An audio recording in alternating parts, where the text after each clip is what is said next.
romantic with Rachmaninoff. Yeah, well, I mean, it's nothing more beautiful. it's a fabulous piece. I mean, it is because it's not only that it's a Russian piece. I think it's a very universal piece. It uses so many colors and influences, and you can already sense the Rachmaninoff who is about to move to Beverly Hills and to become a member of the Hollywood Society. Not that he ever cared about it, though. And you have that deep Russian soul and sometimes the rawness of Russian music, this raw material. Then these very refined colorings that he heard from Debussy and Ravel and was already at the dawn of Impressionism. And fundamentally, Wagner's idea of the continuous melody that never ends. You know, basically the first movement starts a melody and spins it and spins it and spins it and only resolves it after 17, 18 minutes, which is very Wagnerian in a concept.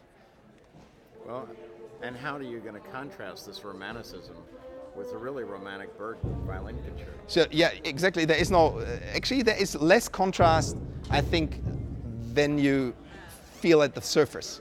The surface, of course, you know, here we are in a tonal context, though the cadence really is delayed enormously. So this tonality is always questioned, but at least you have a tonal guidance. In Berg, by abandoning our tonal system with the dodecaphonic system, the 12 notes have equal importance in the melody. Berg actually, yes, he abandons this system, but he doesn't destroy it. It basically, there are tonal centers in his music. It's actually extremely melodic and full of also humor. Though it's a requiem to a little girl, Manon Gropius, who died of polio. And it's also his own requiem in a certain way, because he died of an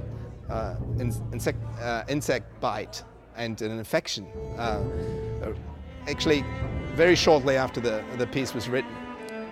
And but it has a lot of humor, and like Mahler, he's making fun of the waltz and the Ländler and drawing a little bit of caricatures. As I described earlier, I'd say if you see Rachmaninoff as a painting, you would see a William Turner painting. You know, this turmoil of sea, not really clear, a lot going on in the painting, a lot of colors mixing. And then you go to Berg and you have more of an expressionist type of painting, you know, the school of the blaue Reiter, the blue horse, the blue, you know, this image of Macke, Max Ernst, the blue horse. So I see far more these colors, brighter colors, more contrast in the colors, more, yeah, not describing the reality, but bringing out every detail of reality in a very intense way. And we are very, very, very, very happy to have. How about the Lang-Lessing stamp? Are you the impact that you're having on this symphony now in your first season, real full season? How's the orchestra coming along? I mean, this is piece like an opera. This is like no bar is like the other. It's a piece written for conductors. You know, you have to because you're shaping every phrase. Also with tempo, you know, the tempo fluctuates far more dramatically than in the Beethoven symphony. So everybody's lost if you don't watch, because it's breathing together. So this has to be played like Tosca or Puccini, with the same sort of rubato. And with a lot of singers, you know, the clarinet solo, of course, in the slow movement is so amazing. Yeah, so it is always a very personal piece, the Rachmaninoff Symphony. And it's beautiful how he's now taken everything that you would have heard in a piano concerto, reduced to a piano concerto, now really put out to an orchestral concerto. You could call it concerto for orchestra, like the in a certain way.